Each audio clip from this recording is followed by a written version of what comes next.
Añoranzas de electricistas, de Víctor Manuel Sánchez. La historia de los electricistas nos permite encontrar una trayectoria política de su presente.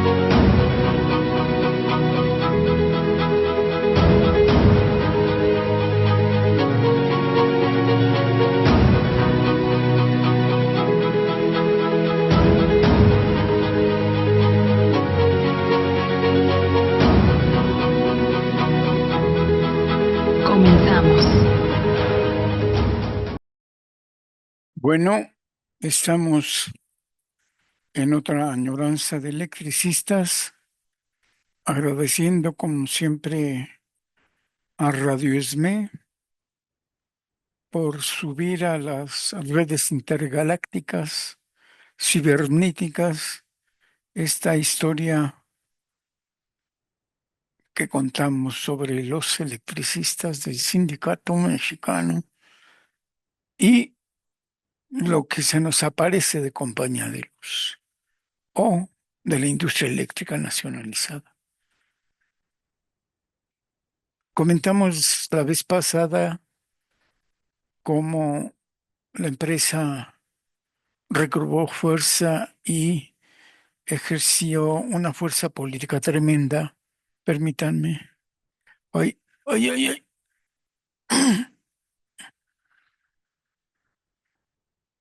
Una fuerza para revertir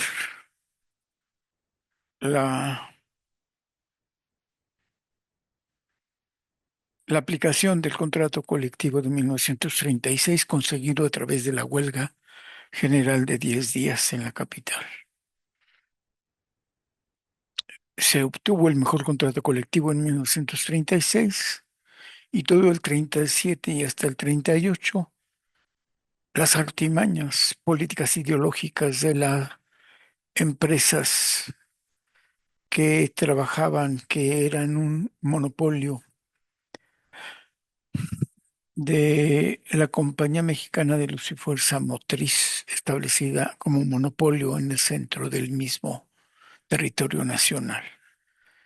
Hicieron una labor muy importante para detener, o sea, reciben el golpe de la huelga y del contrato, pero revierten en lo que se puede. Las condiciones nacionales te permitieron y las condiciones internas, como las relaciones políticas del sindicato con su entorno, con el Estado, permitieron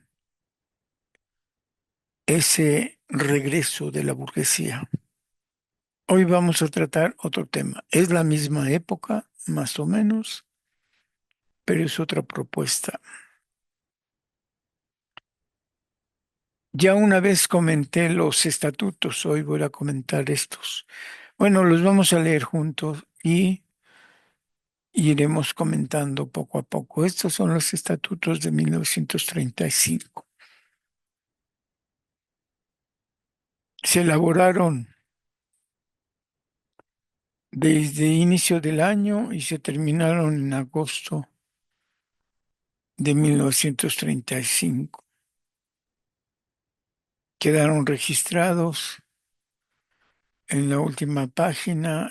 Bueno, hay un índice alfabético de varias páginas, pero en la última relativa propiamente a los estatutos, este es el documento con el cual se presentan a el Departamento del Trabajo, todavía no es Secretaría del Trabajo, al Departamento del Trabajo, a la Oficina de Registro de Asociaciones. Eso se va a hacer, bueno, se los voy a leer. Sindicato Mexicano de Electricistas, integrado por trabajadores de la Compañía Mexicana de Luz y Fuerza Motriz y subsidiarias domicilio social, perdón, República de Colombia número 9, México DF, número de registro 760, oficio número 507, adjunto, 2 ejemplares de los nuevos estatutos y copias del acta relativa. México, Distrito Federal, a 6 de agosto de 1935, dirigida al Departamento de Trabajo en la Oficina de Registro de Asociaciones.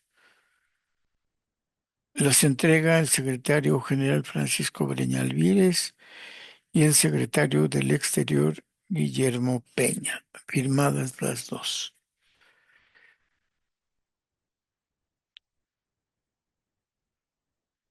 El otro oficio se responde el 14 de agosto de 1935 que fueron registrados esos estatutos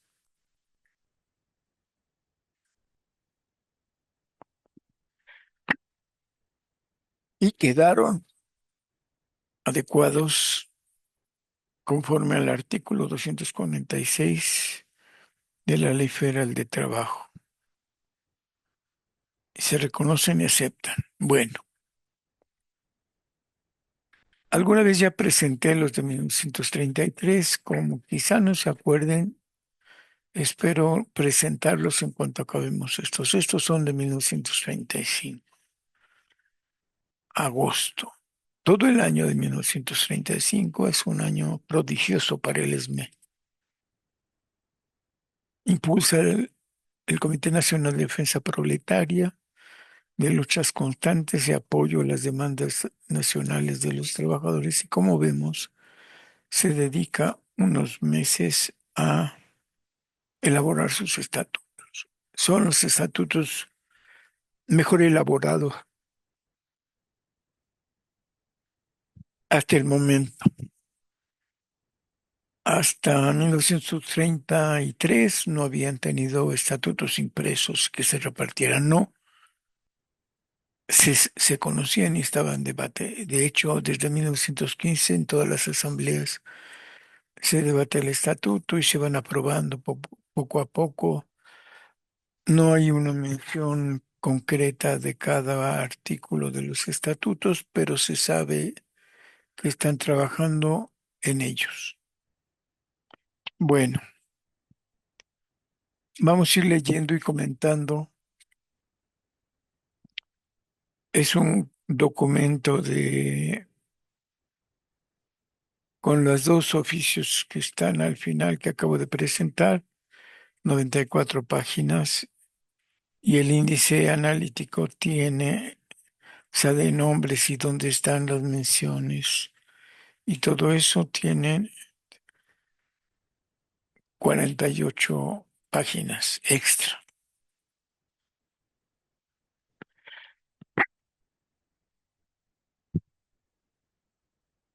Y el índice, esas páginas están desde el índice normal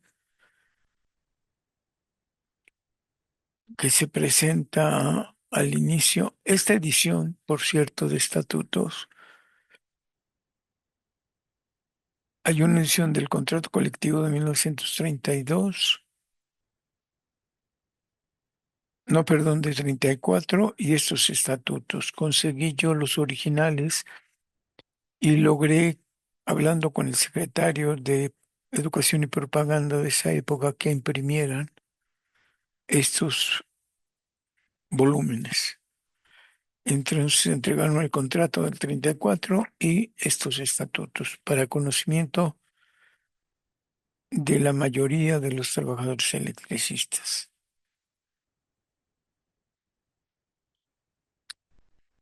Tienen un pequeño error, que no tiene la fecha de la edición presentada.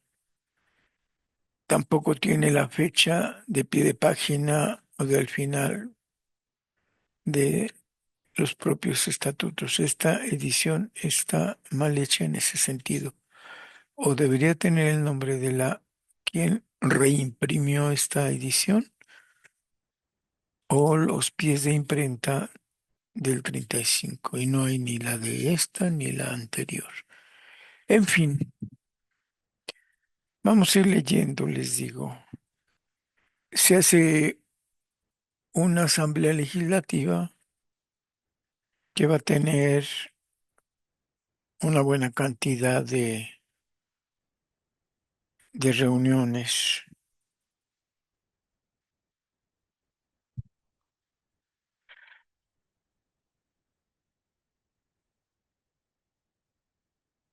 Y viene la lista también de todos los que participaron como representantes. Las asambleas legislativas para este contrato, perdón, para estos estatutos se hicieron en julio 12 de 1935 a el viernes 2 de agosto de 1935.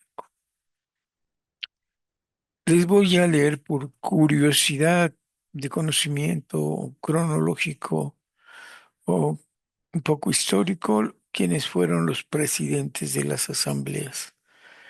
Ojalá reconozcan algunos nombres, algunos de ustedes. Viernes 12 de julio, presidente de Asamblea, Luis Espinosa Casanova. Lunes 15 de julio, David Roldán. Martes 16 de julio, Henri de Verdun. Miércoles 17, Ramón G. Argudín. Jueves 18, Guillermo Hinojosa.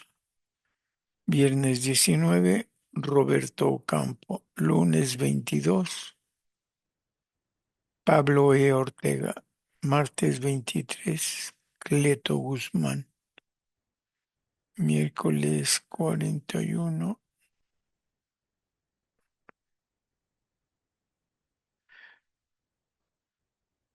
Silvano Yáñez. Jueves 25 de julio, Javier de la Vega. Viernes 26 de julio, repite Luis Espinosa Casanova.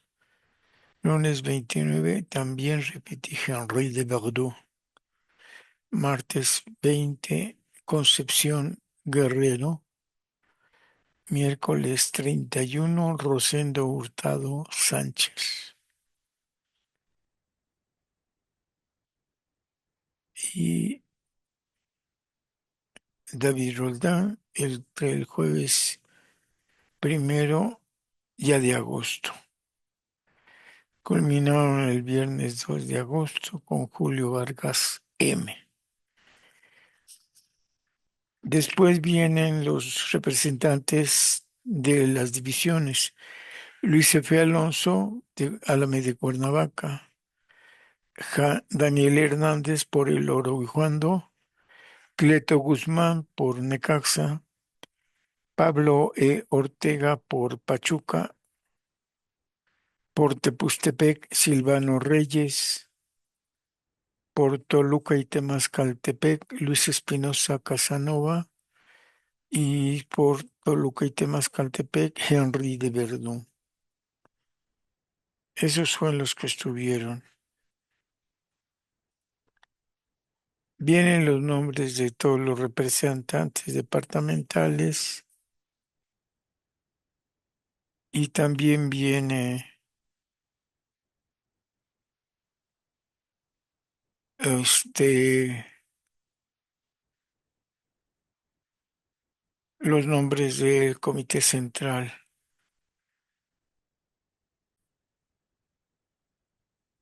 Bueno, pues bien, entonces decimos, esos son estatutos. Al momento van a ser los mejores estatutos que tiene el sindicato, que al término de esta revisión de 35 se va a tener enseguida el mejor contrato colectivo de trabajo, con el mejor comité que tuvo el ESME en los años 30. Ese es el punto, que coincide también con el gran movimiento de los trabajadores en apoyo a la política laboral de Cárdenas y la contención del movimiento de derecha o patronal que estaba encabezando Plutarco Elías Calles y el dirigente de la CROM, otro viejo electricista, Luis N. Morones. Es curioso que cuando uno revisa así historia del movimiento obrero, las relaciones con el Estado, nos encontramos con esas características. El peor charrismo de los años 20 lo crea, lo funde y lo consolida un viejo líder electricista. El mejor sindicalismo que va a haber incluso a nivel nacional con otra central obrera, la nueva Confederación de Trabajos de México, lo crea el ESME, el Comité Nacional de Defensa Proletaria, que detiene a los esbirros de Plutarco y a los charros de la Crom de Morones, los detienen los electricistas. En algunas viejas pláticas que tuve con Óscar Alzaga, un abogado laboral que todo el mundo hemos conocido y que me lo encontraba seguido en algunas conferencias o congresos, siempre me dijo: ya, Víctor, cállate, tú y tu presunción. Le digo: no es presunción. Cuando uno revisa los documentos no nos queda otra.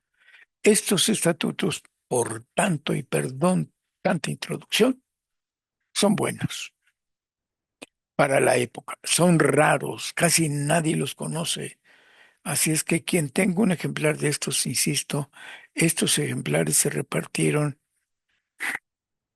a bastantes trabajadores y no les puedo decir la fecha porque aquí les digo, hay el error de que el secretario de Educación y Propaganda, que logró imprimirlos de luego nuevo, yo desbaraté los paquetitos, era un disco con el himno del ESME, era estos estatutos y el contrato del 34 se hicieron paquetitos y así se entregaban. Ahí sí venía la fecha y el nombre del susodicho, pero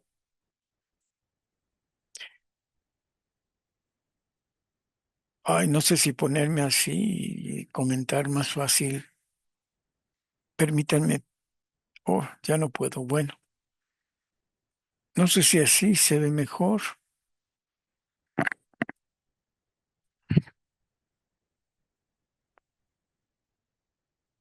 Bueno, vamos a intentarlo así.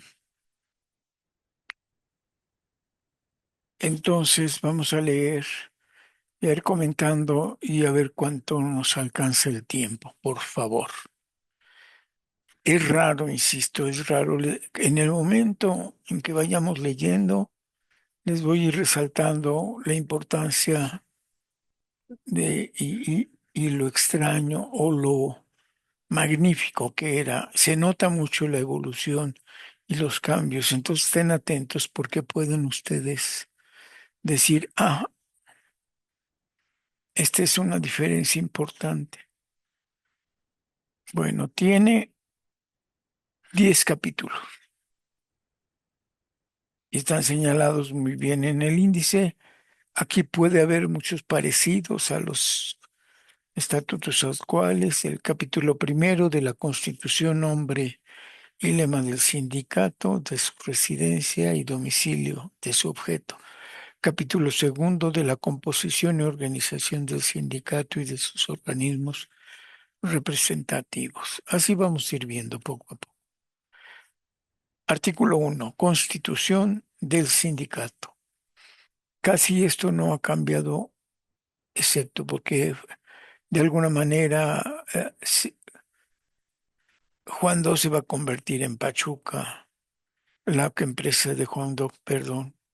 Aquí ya va a estar Pachuca y no va a estar la hidroeléctrica e irrigadora del estado de Hidalgo. De conformidad con el título 4 de la Ley Federal del Trabajo vigente, los trabajadores de la Compañía Mexicana de Luz y Fuerza Motriz S.A. y de sus subsidiarias, las compañías de Luz y Fuerza de Pachuca, Sociedad Anónima, la Mexicana Meridional de Fuerza S.A., de Fuerza del Suroeste de México S.A. y de Luz y Fuerza Eléctrica de Toluca S.A., han constituido un sindicato de industria integrado por las divisiones regionales, por 12, perdón, integrado por 12 divisiones regionales.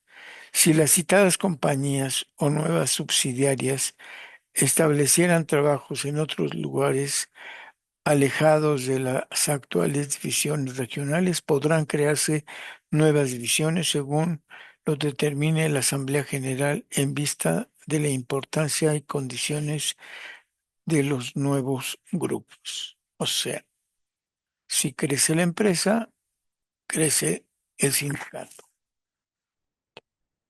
Artículo 2. Nombre del sindicato y sus divisiones. El nombre del sindicato es Sindicato Mexicano de Electricistas. Y de sus 12 divisiones regionales son como siguen. Sindicato Mexicano de Electricistas. División de Alameda, de Cuernavaca, de Distrito Federal, de El Oro, de Ixtapantongo, de Juandó, de Necaxa, de Pachuca, San Ildefonso, Temascaltepec, Tepustepec y Toluca. Y yo preguntaría aquí, ¿oyeron un nombre raro o un nombre de una edición que ya no conozcamos? Piénsenlo, escuchen bien. Se van a repetir cuando diga los domicilios, así es que ya les resuelvo ya la cuestión. Los trabajadores para obra determinada en cualquiera de las citadas divisiones regionales quedarán incorporados a ellas en tanto que su número sea menor que el de los trabajadores de planta en la división o que no excedan de 20. Que esté plasmado aquí, sea que haya la misma cantidad de trabajadores de planta que los de obra determinada, quiere decir que ya hubo. Por algo lo mencionan. En este estatuto todavía no hay o ya no hay.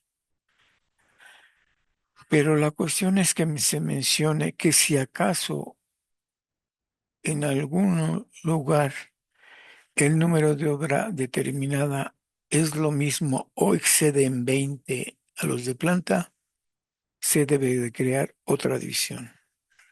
Es importante por la época o porque habría que checar qué pasó antes de los 30. En el caso de que alguna de las divisiones arriba mencionadas, el grupo de trabajadores para obra determinada exceda el número de los de planta y sea mayor de 20, podrán, si así lo desean, constituir una sección de trabajadores para obra determinada que llevará el nombre de la misma división de planta. Insisto, está bien que digan cómo se pueden organizar en conjunto todas las divisiones o que no va a faltar ningún trabajador de planta o de obra determinada para ser parte del sindicato. Pero lo que llama la atención es común por una cuestión. Recuerden que estamos hablando, permítanme, se me cayó algo y estoy tratando de levantarlo a ver si puedo. Como saben, tengo un impedimento físico con la silla de ruedas. Déjenme ver si lo logro. Si ven que me muevo y regreso, esperen.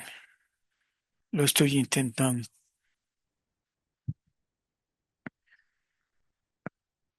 Ya voy, ya voy, ya voy, ya voy. Es que les voy a contar que se me cayó una cobija que tengo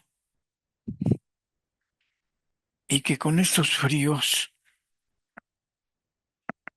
tengo problemas. Se me enfrían mucho las piernas. Permítanme tantito. ¿Quién decía permítanme? No recuerdo. Pero bueno, ahora sí. Es el problema de que no me di cuenta cómo se me resbaló de las piernas y de repente empecé a sentir frío. Bueno, no hay nada mejor que una buena distracción para ustedes, para mí, para todo el mundo. Bueno, entonces están proponiendo, en la época del 16, bueno, es bien, desde 1902 hasta el 14 que no había sindicato, han de haber habido muchos trabajadores de obra determinada porque estaban las obras fundamentales, tanto para la creación de la hidroeléctrica en Necaxa, que se necesitó mucho trabajador, y que se sabe que en la obra negra, en la construcción de túneles, en la construcción de las lagunas hidroeléctricas, de las tuberías para canalizar la fuerza hidráulica, y más en Necaxa que se hicieron 5 vasos, represas o lagunas para hacer, digamos, algo así como bodegas de agua. La primera, que quizá muchos que han ido por allá, es Tejocotal. Sale uno de Huauchinango, no, perdón, de Tenango, de Tulancingo, perdón, Tulancingo, hacia Huauchinango y se encuentra uno un lago muy bonito con lanchas y con algunos puestos. Incluso se puede uno parar porque hay varios puestos de comida y artesanía y se come uno un buen pescado blanco en la forma que guste, ¿no? Al ajillo, a la diabla, se me olvida cómo se llama cuando lo ponen en una parrilla volteado, no me acuerdo, o empapelado, en fin. Esa laguna es la laguna llamada o lago Tejocotal. Ese es el punto. Entonces, insistimos en toda esta primera etapa y llegando inclusive a los años 20 que se va todavía a construir Tepeshi, que se van a adquirir, que se va a transformar, por ejemplo, la hidroeléctrica e irrigadora de Hidalgo y que después se convierte en Pachuca. Todas esas modificaciones de alguna manera pueden haber sido esos elementos discordantes donde crecía mucho el personal. Imagínense cuánto personal trabajó al inicio en Necaxa para toda la obra negra, para todos los túneles, para todos los vasos de presas, para los canales de agua, para es tan solo el vaso de Necaxa, de la propia laguna, lago que se crea como vaso de la presa y los túneles. Y a mí me impresiona no cómo ver Salto Chico, Salto Grande, primero como nada, solamente un cerro y las caídas de agua y cascadas como nada, naturales.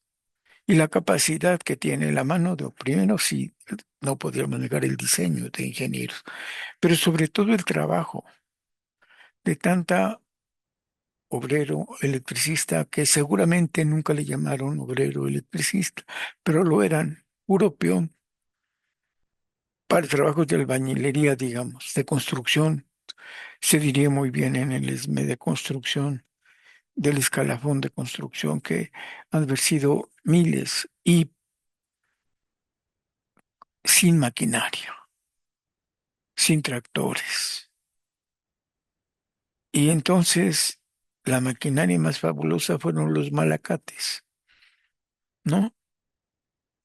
Quedan los dos malacates, porque casi el gran malacate para bajar las grandes tuberías o las herramientas o las partes de las turbinas, eso poca gente lo ha visto cómo funciona.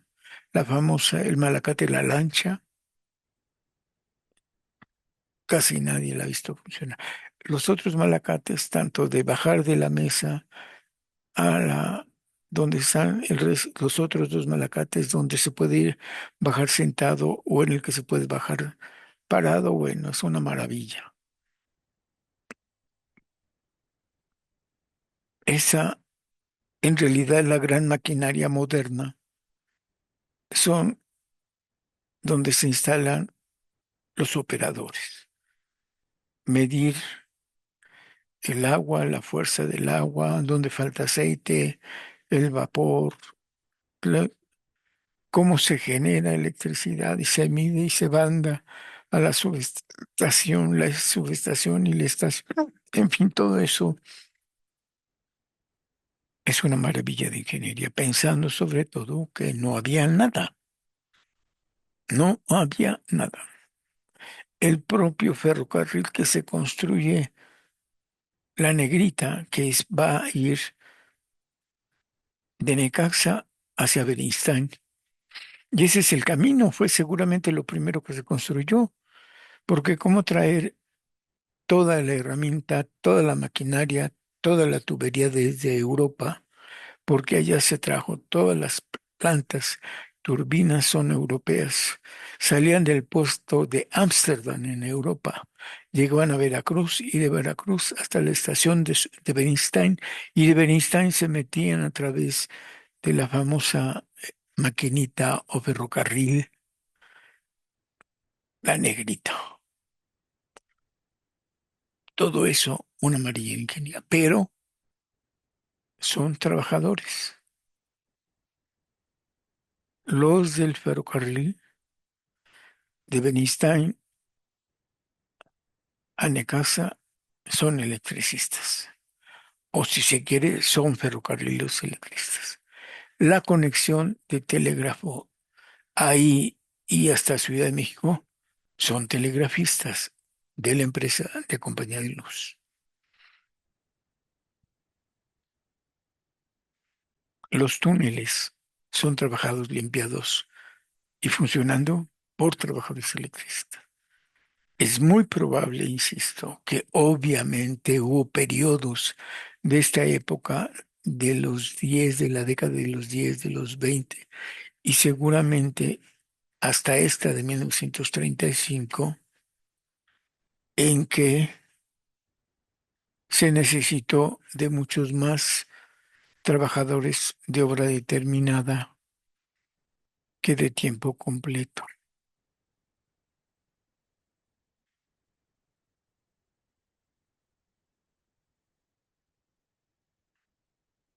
Y entonces es muy importante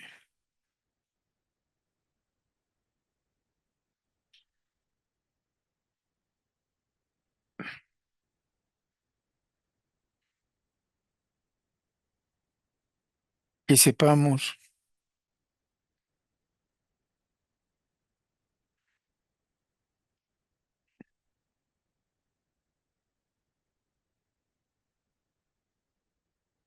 cómo llevar y hacer las cosas.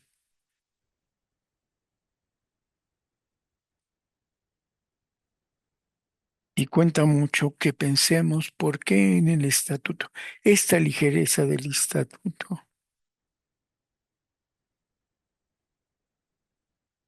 es importante que lo tengamos en cuenta, porque eso es lo que pasó. Eso es lo que pasó y entonces uno tiene que pensar en este asunto de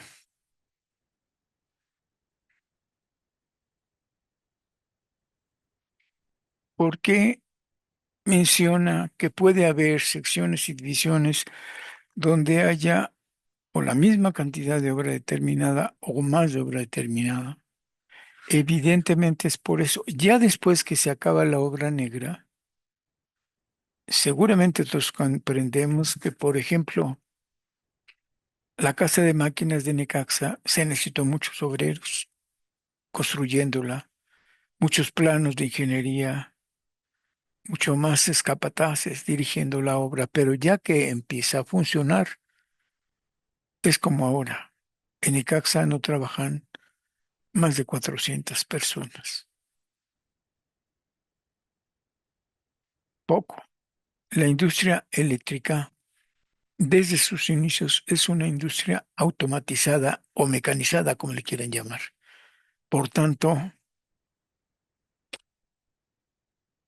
en el ESME, a pesar de que hubo tiempos en que eran bastantes trabajadores, Hubo otros en que con pocos obreros, incluyendo de todas las categorías, que por cierto, si quieren, al final les leo de dónde son todos los que fueron legisladores, porque viene, les digo, aquí cuántos son y podríamos saber, primero, los departamentos que hay y segundo, los nombres de los representantes. Lo vamos a ver. Bueno, me llamaba la atención, solo vamos en el artículo 2 que dice: en el caso de que en alguna de las legislaciones arriba mencionadas el grupo de trabajadores para hora determinada excede el número de los de planta y sea mayor de 20, podrán, si así lo desean, constituir una sección de trabajadores para hora determinada que llevará el mismo nombre de la división. Por ejemplo, los trabajadores de obra determinada que hicieron la primera línea de transmisión desde Necaxa a la Ciudad de México pertenecían a Necaxa o la mitad, según los kilómetros recorridos, o la mitad a Necaxa y la otra mitad al Distrito Federal. Por cierto, paréntesis, el ingeniero Francisco Breña Alvírez, cuando se titula de ingeniero y que trabaja en el Departamento Hidráulico de Compañía de Luz, su tesis es de la línea de transmisión de Necaxa a Nonualco. Si quieren, les checo el título correcto, pero impresiona. Si aquí ya es secretario general, ahorita no recuerdo el año en que presenta su tesis, pero habla de la línea de transmisión. Y me surgió ahorita la duda si la primer línea de transmisión Necaxa Ciudad de México es de él o ya es la segunda. Yo creo que vamos a hacer otra añoranza con esa tesis de Breñalvir, ser ingeniero. Yo tengo varias dudas de ingeniería ahí, ¿no? Todos sabemos que los ingenieros que dirigieron la construcción del sistema hidroeléctrico de Necaxa y todas las instalaciones para el alumbrado de la Ciudad de México eran de esa empresa británico-canadiense. Todos eran extranjeros, pero para la época ya existía la Escuela de Ingeniería en la Ciudad de México, establecida en lo que hoy conocemos Palacio de Minería. ¿Cuántos ingenieros mexicanos contrataron? Porque finalmente la mano de obra de estos tipos, perdón, de estos ingenieros, ha de haber sido muy cara. Y de todos modos, convenía que ingenieros mexicanos se fueran capacitando para entender las nuevas dinámicas de la ingeniería eléctrica y de los procesos productivos y de las relaciones de los procesos productivos. ¿Sabían ustedes que todos los miembros del primer comité del Sindicato Mexicano de Electricistas, donde está Luis Ochoa, Ernesto Velasco, Toribio Torres, esos 6 miembros que formaron el primer comité ejecutivo del Sindicato Mexicano de Electricistas, eran ingenieros? Y ahí me salió la duda. ¿Qué tipo de escuela de ingeniería había en Palacio de Minería? Bueno, en la escuela de ingeniería que estaba ahí, ¿qué aprendieron? ¿Cuántas generaciones de ahí salieron ingenieros? Porque Breña Alvírez ya es de la Facultad de Ingeniería, pero igual estamos hablando de estos años, de la Escuela de Ingeniería. Perdón, tengo un error, seguramente no era Facultad de Ingeniería, Escuela de Ingeniería de México, establecida en Palacio, lo que hoy conocemos Palacio de Minería, San Juan de Letrán y Tacuba. Entonces, voy a hacer alguna añora, primero una investigación para saber qué ingenieros salían de ahí, porque el poli no estaba.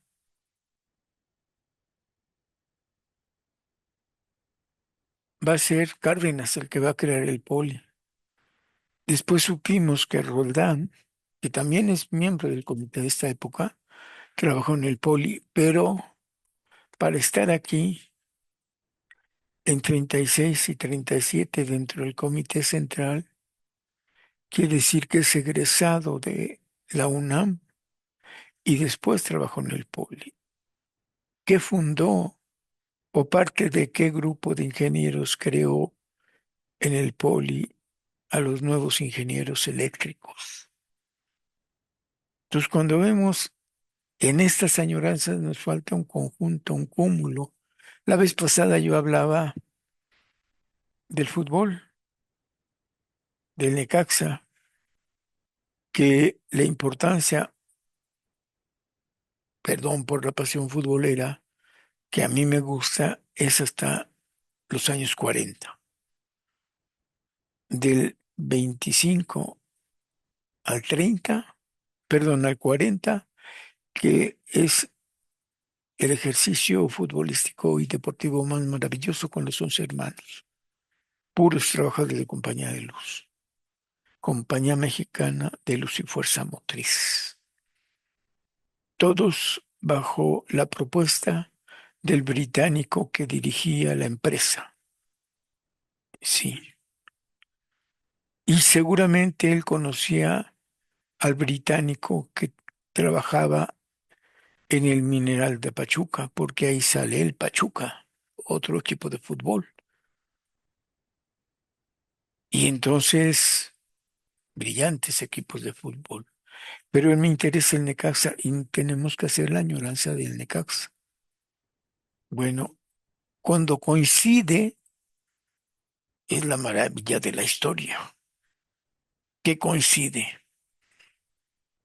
En este año, los mejores estatutos del sindicato en 1935. Bueno, hasta el momento.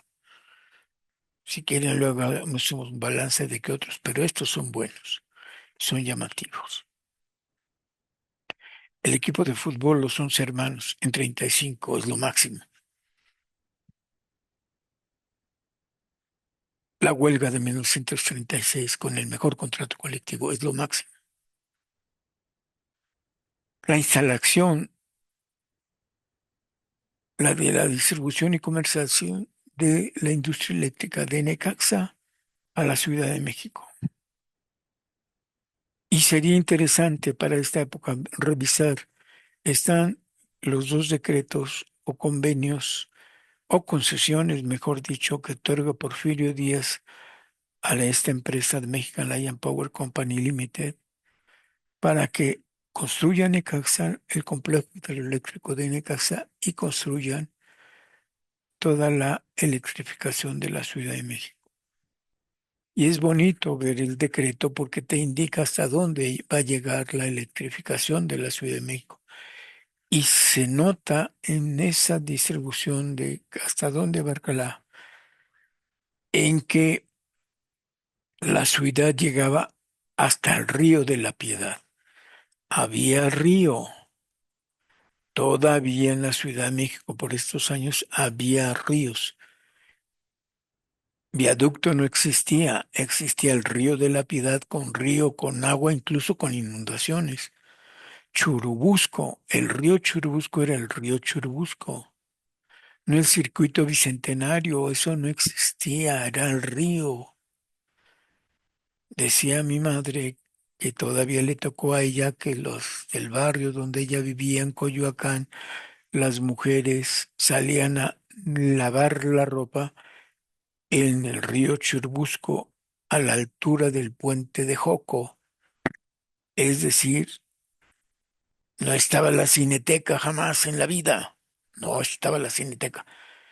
El panteón sí, el panteón de Joco y el pueblo de Joco, no las torres inmensas feas que inundaron.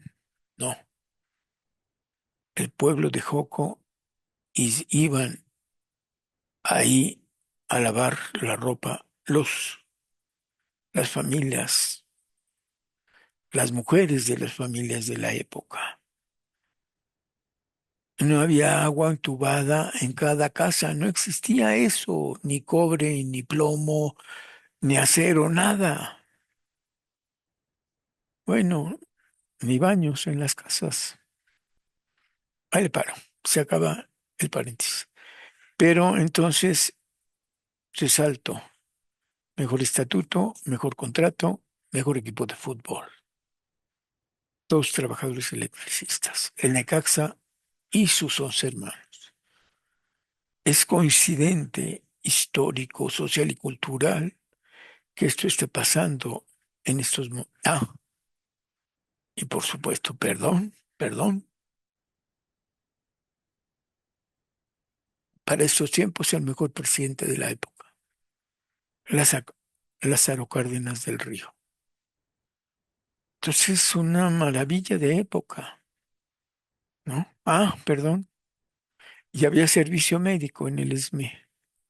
En el sindicato había servicio médico. Estaban en Colombia, como dicen estos estatutos, pero para esta época ya habían adquirido un local enfrente de Artes 45. Artes 46 ya servía de consultorio médico para los electricistas. Seguramente por eso después compran el edificio de enfrente, bueno, el terreno de enfrente o la casa de enfrente de Artes 45.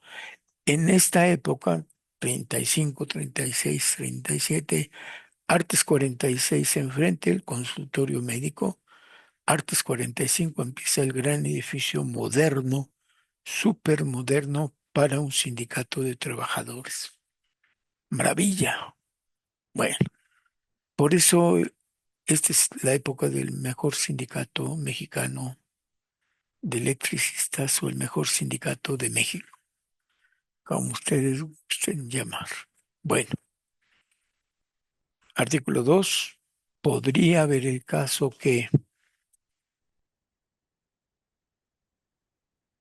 en varios lugares hubiera más trabajadores de obra determinada que trabajadores de planta por el motivo de que estaba en expansión la empresa. Vale.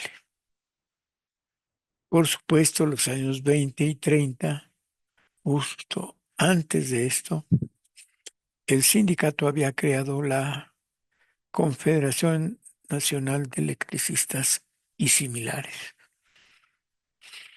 En fin, es lo malo de no poder contar la historia así a cada rato. Tiene que ser con calma para que podamos entender poco a poco la maravilla de esta historia.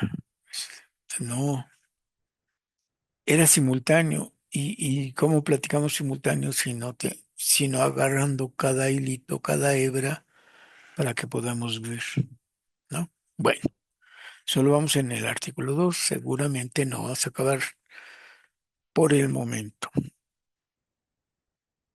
Bien, si las citadas compañías o nuevas subsidiarias establecieran trabajos en otros lugares alejados de las actuales divisiones regionales, podrían crearse nuevas divisiones según lo determine la Asamblea General en vista de la importancia y condiciones de los nuevos grupos. Bueno, abiertos a la expansión y abiertos a que haya otras divisiones sindicales. Artículo 2. Creí que íbamos en el 2, perdón. Nombre del sindicato y de sus divisiones. El nombre del sindicato es Sindicato Mexicano de Electricistas. Sindicato Mexicano de Electricistas. Y los de sus 12 divisiones regionales son como siguen. Y está así escrito. Sindicato Mexicano de Electricistas, División D, Alameda, todavía existe. Cuernavaca, todavía existe y la conocemos. Distrito Federal, habrá que ver quién le llama al DF División Distrito Federal, o le llama matriz, o como le llame. Aquí es una división más. ténganlo en cuenta. El oro todavía existe. Ixtapantongo, ojo, existe en el estatuto y se está construyendo la planta hidroeléctrica de Ixtapantongo. A ver quién sabe algo de Ixtapantongo. Juan Do, ¿existe Juan Do?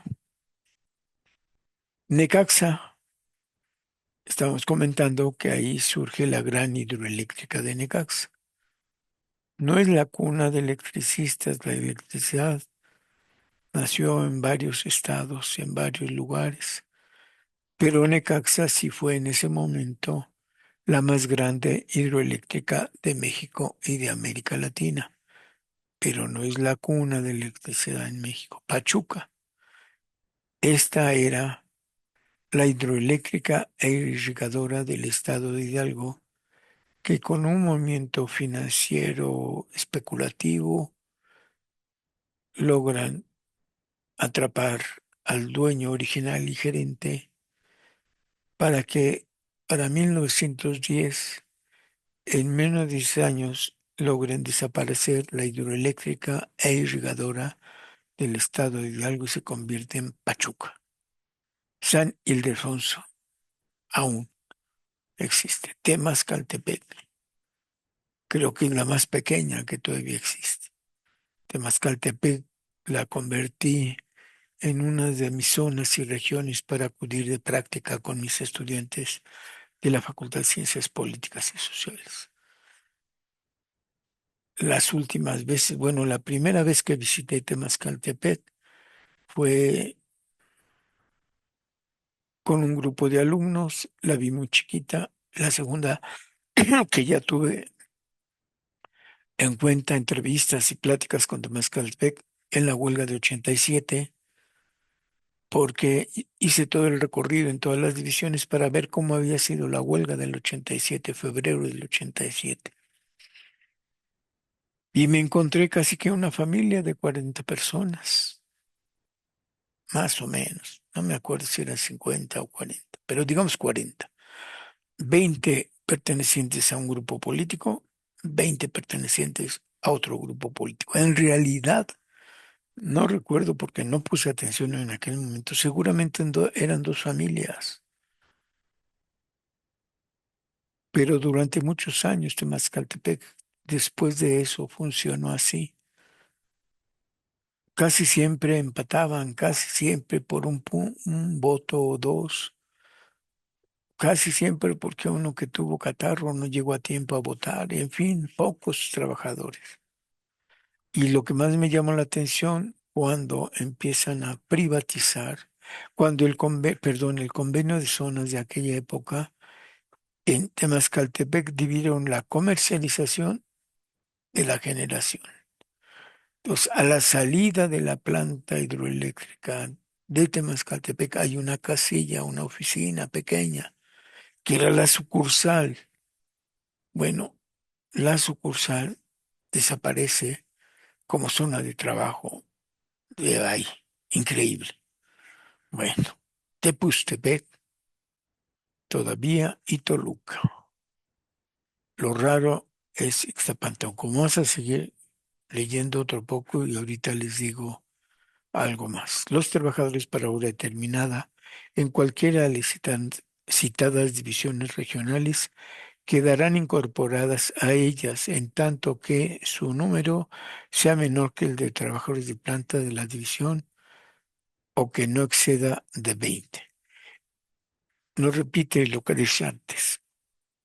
En el caso de que en alguna de las divisiones arriba mencionadas el grupo de trabajadores por hora determinada excede el número de los de planta y sea mayor de 20, podrán, si así lo desean, constituir sección de trabajadores para hora determinada que llevaría el mismo nombre de la división de planta. Quizá Temascaltepec en esa obra sí ampliaban, daban mantenimiento a toda la tubería y canales probablemente excediera a los trabajadores de planta. Y queda advertido. Lema del sindicato: por el derecho y la justicia del trabajador. Sindicato Mexicano de Electricistas. Perdón. Me falta la añoranza del himno, por cierto, y que la contemos todos juntos, el himno del ESME. Artículo 4. La residencia y domicilio del sindicato. Artículo 4. La residencia social del sindicato es la Ciudad de México y su actual domicilio legal es la casa número 9 de la calle de la República de Guatemala. Perdón, de Colombia. De Colombia. Número 9 de la calle de la República de Colombia. Artículo 5. Domicilios de las divisiones. Los actuales domicilios de 12 divisiones regionales en el orden enumerado del artículo 2 son respectivamente: ve el primero, Alameda, distrito de Tetecala, estado de Morelos. Enfrente de Chalma, va uno por la carretera federal. Del lado derecho está Chalma, del lado izquierdo la Alameda. Cuando yo conocí la Alameda tenía varias casitas o cuartos que a mí me encantaban, porque yo dije, aquí debería de venirse a instalar la escuela de cuadros. Caben bien unos 40 trabajadores, es un curso muy bueno de formación política e ideológica y hay lugar para estar. La Alameda. Ciudad de Cuernavaca, estado de Morelos. Bueno, muchos creo que la conocemos. Calle de Colombia, número 9, México DF, ese es el Distrito Federal, o Casa Matriz. Aquí es División Distrito Federal. El Oro, Distrito del Oro, Estado de México. Es el mineral, lo conocemos más como el mineral, el oro, y cuando uno va de paseo conoce más uno Tlalpujagua, que el mineral es más grande, el turismo, o va más gente como turista a Tlalpujagua que el oro. El oro es bonito, por supuesto. El Oro, distrito de El Oro, Estado de México.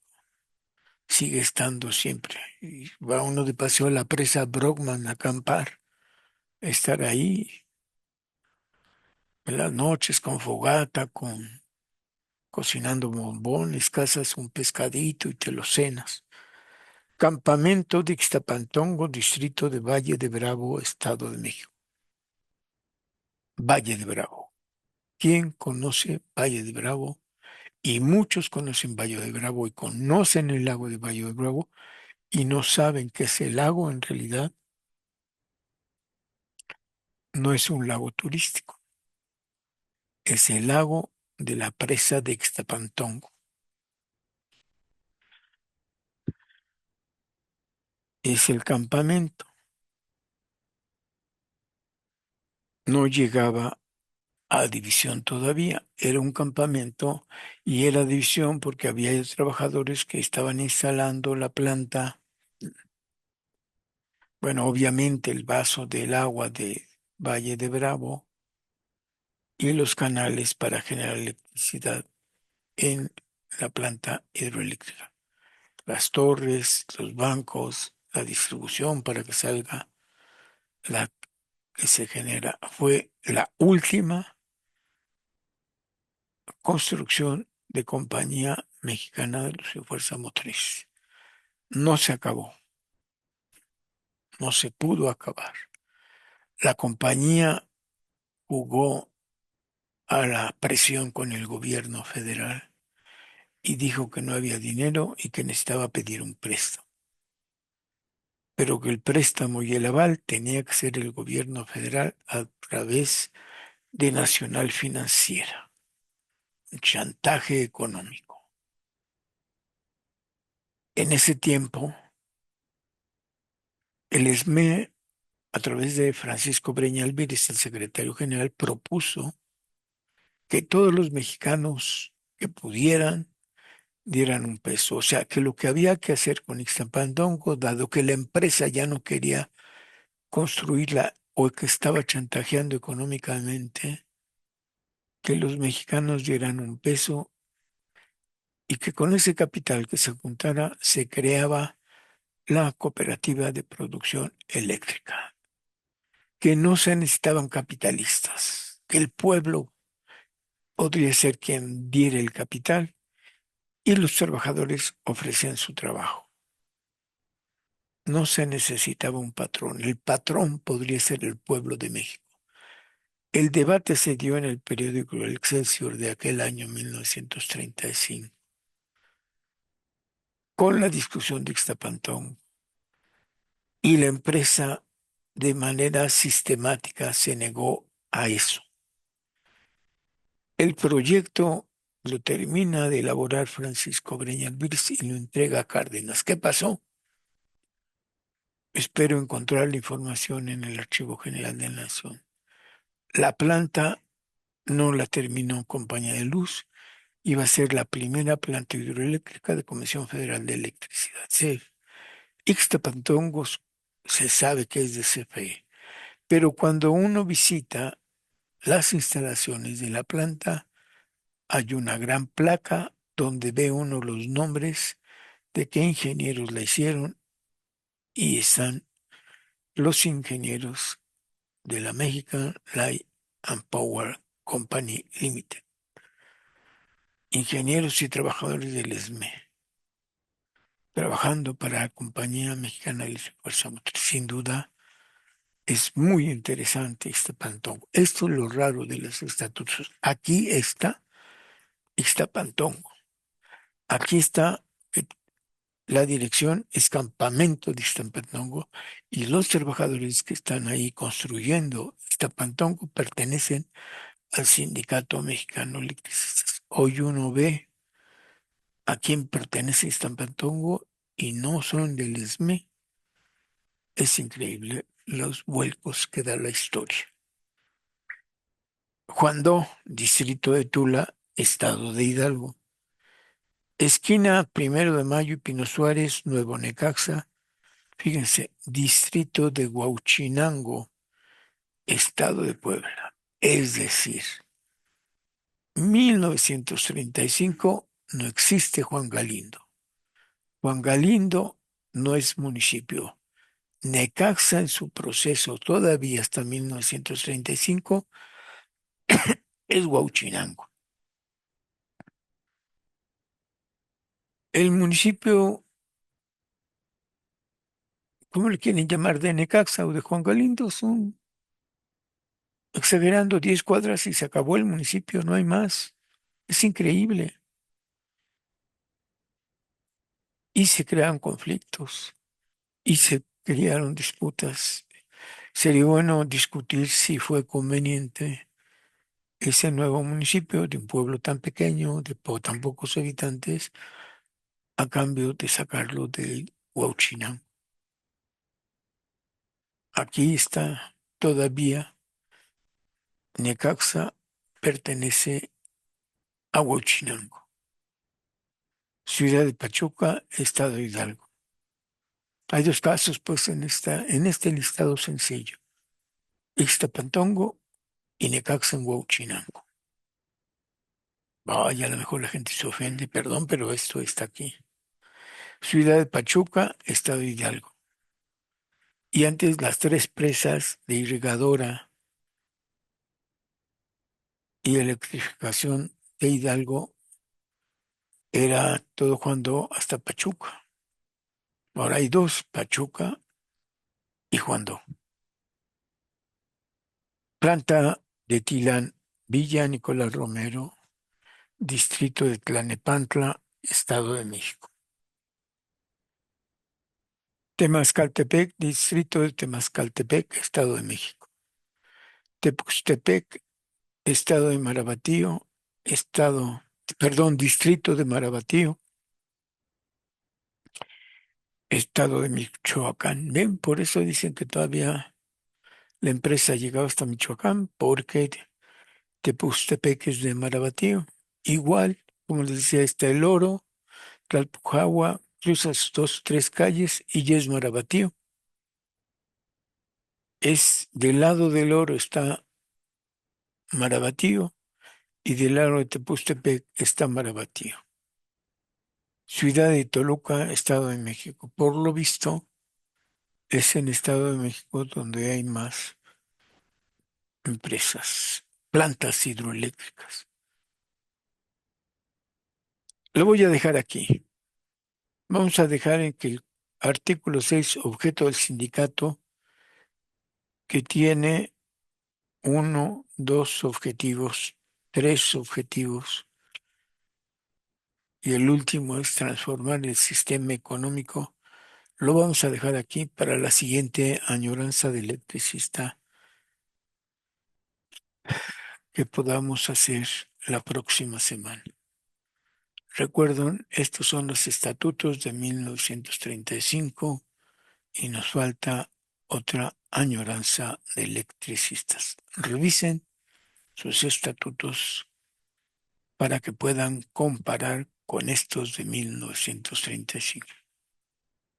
Les agradezco a todos ustedes y nos vemos el próximo lunes en otra añoranza de electricista.